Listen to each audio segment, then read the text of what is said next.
Back in 2001, like a whole 20 years ago, I was young and stupid and did something really terrible. At that time, I had been with my husband, he was my boyfriend back then, for 5 years. We both grew up in the same small town, hung out with the same group of friends since we were kids, and fell in love during high school. We've been together ever since, but after college, I started feeling like my relationship was holding me back and not letting me be my true self. My best friend Julia totally agreed with me on that. We would go out clubbing together, leaving our boyfriends at home. We didn't do anything too crazy, but there was definitely a thrill in knowing that other guys were checking us out. You know what they say, though? Don't mess with fire. The more we partied, the more Julia would get the urge to cheat. Eventually, she started making out with other guys at the clubs, and I'm really ashamed to admit it, but for a few nights, I did the same thing, dancing with guys and kissing them. I put a stop to all that after a few incidents. I was disgusted with myself, with her, with those strangers I was kissing, and most of all, it felt terrible about cheating on the love of my life. I told her that I couldn't keep hanging out with her if she was going to keep cheating. Thankfully, she understood and stopped too. But of course, even with all my moral outrage, I didn't have the guts to confess what I had done, so we kept it as our little secret. Fast forward 20 years. Well, I ended up marrying that boyfriend, and now he's my husband. We've got 4 kids, ages 18, 17, 14, and 14. In these past 2 decades, my best friend has pretty much dropped out of the dating scene altogether. She's got her own successful business, which she inherited from her family, and she devotes her life to running it. Her social life pretty much revolves around hanging out with me, my husband, and sometimes babysitting the kids. Well, it turns out that she's gotten so chummy with my husband that one night in February of this year, she had too much to drink and ended up spilling the beans about our past cheating incidents. She conveniently left out the fact that I only kissed 4 different guys. Just to clarify, she doesn't remember the specifics, but she does remember that we both cheated for almost a whole year. To make things even worse, she revealed all of this while my oldest son was upstairs and he overheard everything. I was away for the weekend with our other 3 kids, visiting my parents. My poor husband had to comfort our son while trying to understand what Julia was telling him. Little did I know that the last time my husband kissed me would be the night before I left. When I returned home the next day, my husband sat me down and directly asked me if I ever cheated on him. I could see it in his eyes that he already knew the truth. I admitted to it, and he remained surprisingly calm, which scared me. I was worried about his well-being. Usually he's proud and charismatic, but on that day he appeared peaceful and distant, as if he was detached from our relationship and from me. He told me that he wants to have a DNA test done on all of our children, and I agreed without hesitation, because they are his kids. He's the only man I've ever been close with. We had to wait for a week to get the test results, and during that time my son wanted nothing to do with me. When we received the results, I thought it would be a fresh start to rebuild the trust between us. I had all the energy and determination to invest in our marriage and prove to my man that I deserved his time and love. But on the day the results arrived, he dropped a bombshell. He wanted a divorce. Since March of this year, we have been living separately. He bought a condo in the downtown area, where my oldest 2 kids spend all their time. The youngest twins split their time between me and him. He refuses to consider marital counseling.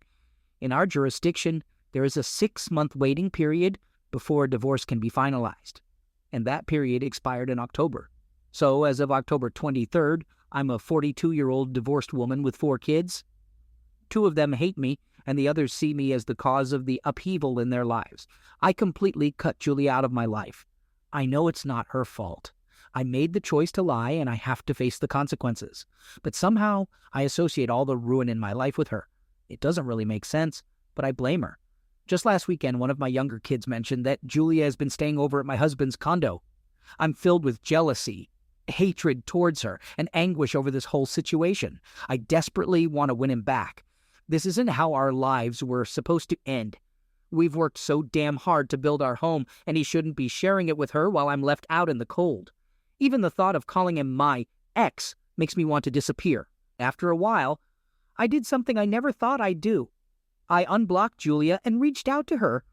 We decided to meet up for coffee at my mom's house when it was empty. We talked for hours, but I can't say it felt like old times.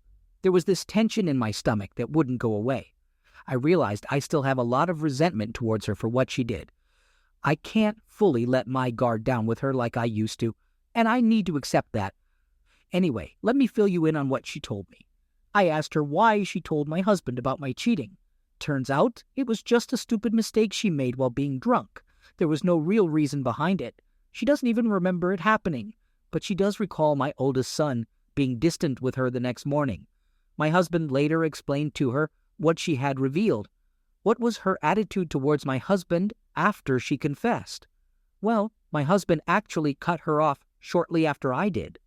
You see, a few days after the whole incident, she sent him a text trying to convince him that she was drunk and confused when she spilled the truth.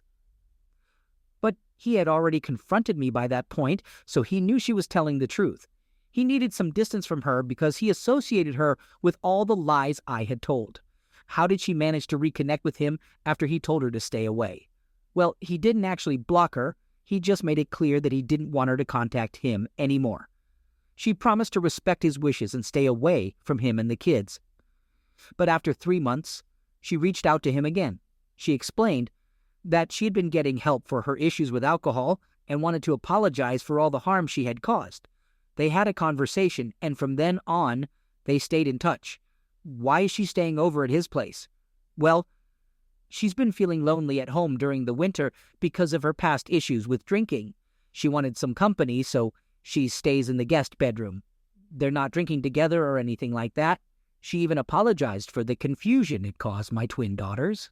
I let myself feel a glimmer of hope in this situation. They're not in a relationship.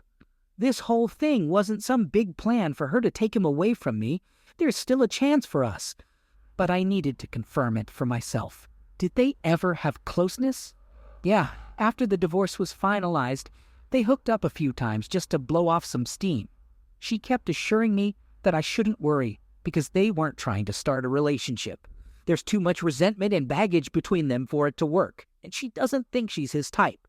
And there you have it.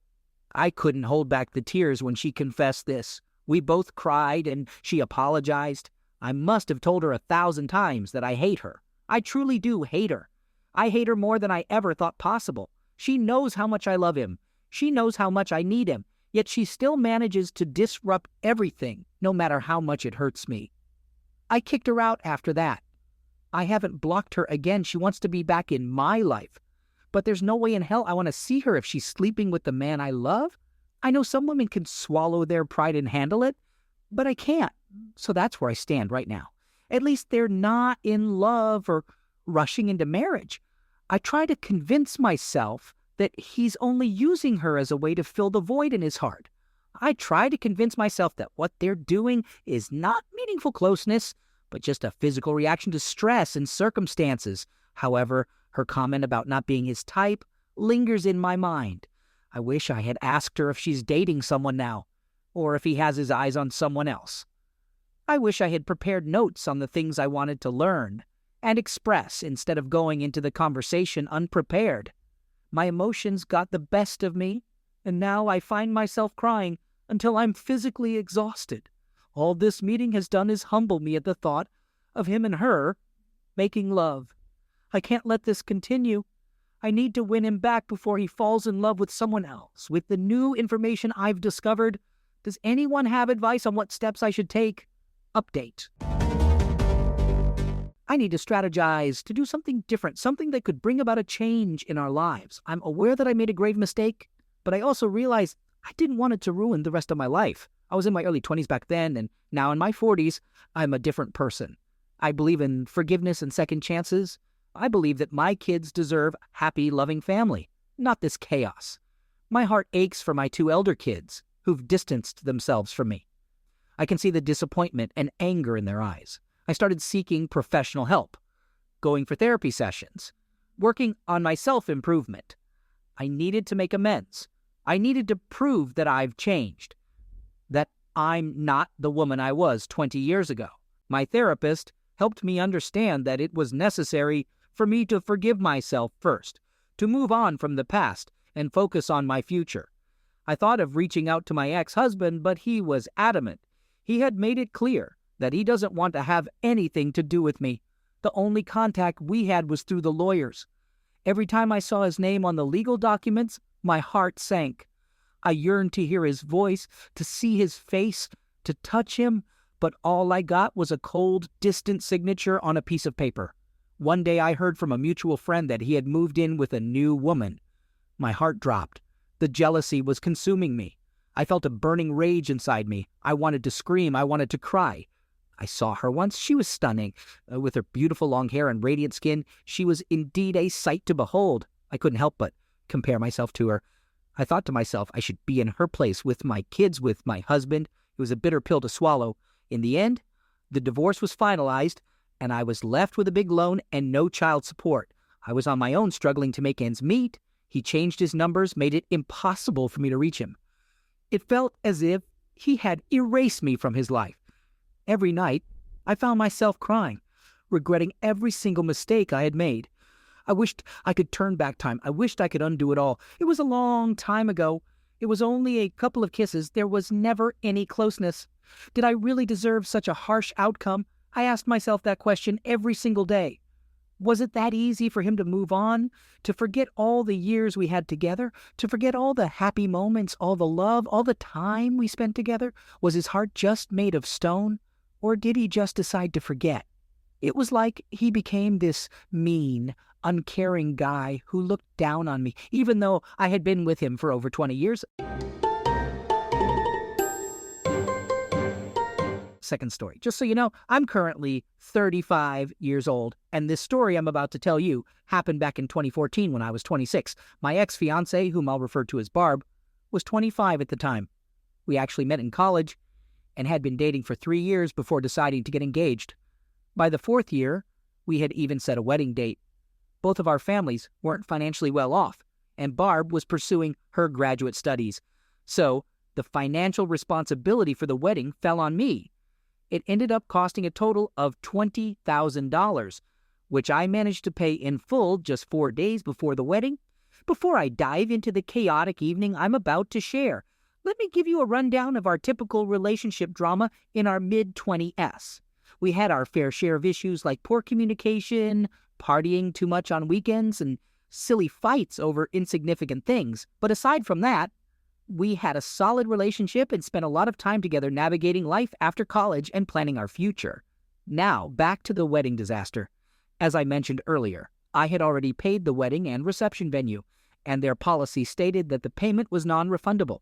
We had over 120 guests confirmed, including several from out of state. The tuxedos and bridesmaid dresses were all sorted and paid for, and everything seemed to be falling into place. But little did we know, a storm of unfortunate events was about to unfold, and I won't keep you waiting any longer. The incident happened on a Friday night in our new apartment, which we had moved into a few weeks earlier. We decided to invite around 12 friends over to our place for some pre-drinks before heading out to the local bars. Among our friends was Ricky, my buddy, whom I've known since kindergarten. Ricky and Barb had gotten along really well over the past 3 years, and he was definitely one of her favorite pals of mine. It's always great when your significant other gets along with your friends. We started the night at a nearby hookah lounge where you could bring your own booze. By the time we left there, we had already finished a 5th of Jameson whiskey and a 30-pack of Yuengling beer, and everyone was feeling the buzz. The next 3 hours were spent hopping between 2 or 3 bars. And as the night went on, our entire group became a drunken, rowdy mess. When the bars closed, most people went home, except for myself, Barb, Ricky, and another couple who joined us for a nightcap at our apartment. Once we were back at our place, the other couple didn't stay for long and left after about 20 minutes. So it was just me, Barb, and freaking Ricky.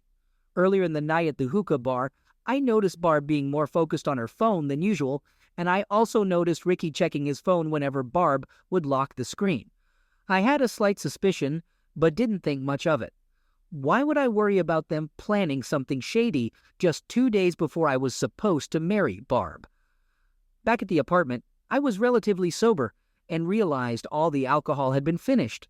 I thought about picking up a couple of six-packs from a local store that stays open until 3 a.m. Barb and Ricky were clearly intoxicated, but I didn't have any reason to suspect that anything sketchy would happen if I left for just 20 minutes. As I sat in my car, ready to leave my apartment complex, a feeling of unease washed over me, and it completely freaked me out. So I called my best friend, and he agreed to come with me on the beer run and then back to the apartment. We grabbed some Bud Heavies and made our way home, walking up to the sliding glass door that led to the living room where we had a sectional sofa on the right. We opened the door and took a couple of steps inside. And there it was, my ex-fiancé and Ricky, both completely without clothes, passionately engaged in some serious tonsil hockey. The crazy part was that neither of them seemed to notice that my buddy and I were standing just 10 feet away, witnessing their sloppy and drunken antics. After about 7-10 seconds of trying to process what I was seeing, I lost it. I dropped the booze, forcefully pushed her off Ricky, who was still lying there without clothes, and delivered 2 solid punches to Ricky's eye and cheek. The look of terror on his face was priceless. At one point, after he regained consciousness, he tried to stumble towards me, his face swollen like the Elephant Man, and attempted to drunkenly apologize by wrapping his arm around my shoulders. That didn't go well, either, because I ended up giving him a good slap, throwing him to the ground and pinning him down for a few minutes with my knee on his temple area, kind of like a dirty cop. I hoped that humiliating him like that would make Ricky think twice before getting involved with someone else's partner. Just to give you some context, I'm a 6, tall, 220-pound guy who has been playing hockey my whole life, while Ricky is a 5 or 6 inches tall, 140-pound runner. Right after I unleashed my fist on him, Ricky started snoring, who knew that was even possible, and ended up sleeping for at least 5 minutes, while I was freaking out about the whole situation. Without thinking, I kept calling her parents like 10 times until they finally woke up, and I insisted that they come immediately to pick up their cheating daughter. Luckily, their house was just a 5-minute drive away, so they arrived shortly after. When they walked in, they found me going off on Barb about her disgusting and unforgivable choice, Ricky lounging on the couch, and my buddy trying to mediate the situation. The first thing I made clear to everyone was that the wedding was completely off. I demanded the engagement ring back and made it clear that I'd rather lose $20K than spend the rest of my life with a damn cheater. Her parents spent the next 20 minutes trying to convince me to reconsider and even defended Barb's actions, asking why I couldn't forgive her, or if it was too late to cancel the wedding. My buddy who walked in on them with me actually stepped up and got defensive when he heard both parents trying to talk me out of my decision. It meant a lot to me that he stood up for me without hesitation. Meanwhile, Ricky woke up and his right side of the face was swollen like a grapefruit, and his left eye was completely closed. Kicking Ricky out of the apartment was a challenge because he was too drunk to drive, so I called his brother, who was about 20 minutes away. During that time, I unleashed my anger on Barb, Ricky, and her parents. Surprisingly, despite being extremely furious, I managed to stay composed enough to articulate my thoughts clearly. Usually, when I've been this upset before, my mind felt scattered and I struggled to put my thoughts into coherent statements. But not this time. As Ricky's brother arrived to pick him up and Barb's parents took her home, I systematically dismantled any objections, opinions, or pleas for reconsideration voiced by everyone in the room. It felt really damn satisfying. The only warning sign I noticed happened about 6 months before the wedding, and looking back, I should have walked away instead of waiting. We were all at the bars, sitting around a big table, drinking pitchers and chatting. Barb and Ricky were sitting next to each other on the opposite side of the table, but I didn't think much of it. I was hanging out with other friends. Throughout the night, I noticed some suspicious things, like them isolating themselves from the group conversation, not paying any attention to me, and whispering to each other at close distance. After the bars closed, I drove Barb back to her parents' house and said goodnight, but I had this nagging feeling that something was off. So I went to Wawa, grabbed some food, and then returned to the apartment complex to play detective. I dropped her off around 2:15 a.m., and at around 3:05 a.m., I saw the unmistakable 2004 Audi S4 with electric blue paint and black wheels heading towards her apartment. Ricky parks his car in front while I'm about 100 feet away on his left, feeling my heart racing. A minute later, Barb comes out wearing a new outfit and happily walks towards his car. That's when I quickly put my car in reverse, turned on my high beams, and sped directly towards Ricky's driver's side door to make my presence known. Obviously, they were both shocked and didn't know how to react. Their excuse was that they just needed someone to talk to, and they assured me there was nothing to worry about. Well, that didn't sit well with me. I told Ricky to go back to his mom's basement, and I decided to spend the night at Barb's place to make sure he wouldn't show up again. It took a few weeks to make amends with Ricky, but they both kept reassuring me repeatedly that I had nothing to worry about moving forward. Well, it turns out I did. Here's my only advice for you. Muster up the strength to speak up if you start feeling uneasy about something your partner is up to. If you let every little thing slide and your gut tells you they might be cheating, they'll exploit that lack of accountability. Honestly, it's much better to be open and direct when communicating with your significant other than to hold back your concerns about their questionable behavior. You deserve better, and if you ever uncover infidelity or something similar, you'll be grateful that you confronted your partner and took the right course of action instead of finding out 5 years down the line. I won't sugarcoat it. The months that followed weren't a walk in the park, and things didn't magically fall into place for me. Just 2 months later, the pharmaceutical company I worked for decided to lay off everyone in my department. On top of that, I had accumulated thousands of dollars in credit card debt to cover the wedding expenses.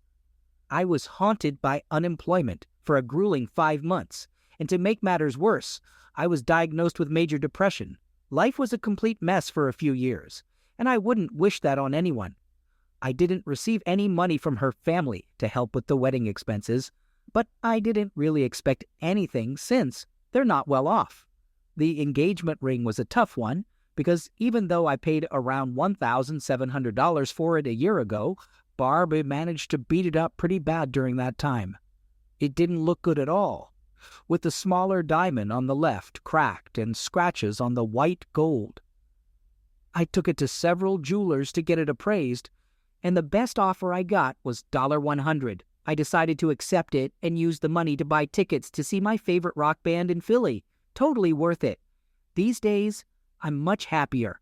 I had a fantastic year of cognitive behavioral therapy, along with taking Lexapro 20 mg, which I still take just in case. My life circumstances have improved significantly, so it's been a bumpy ride, but I'm cruising along. About a year later, I started dating someone else, and we were together for the next 4 years. But it turned out she was emotionally and verbally offensive, and she was not well liked by my friends and family. I ended that relationship last June, and since then, I haven't felt any desire to jump back into the dating scene, going through 8 years with 2 women who caused me so much exhaustion. However, now that I'm 35, things have finally started to settle down, and I've decided to embrace the single life happily. Regarding her current situation, well, she cheated on the 2 boyfriends right after we broke up. One of them was just a week before they were supposed to move to California. We're in Pennsylvania. I'm aware that she's dating someone at the moment, but considering her track record of cheating on the last 5 boyfriends, it's pretty clear that she's a serial cheater. It's unfortunate for him.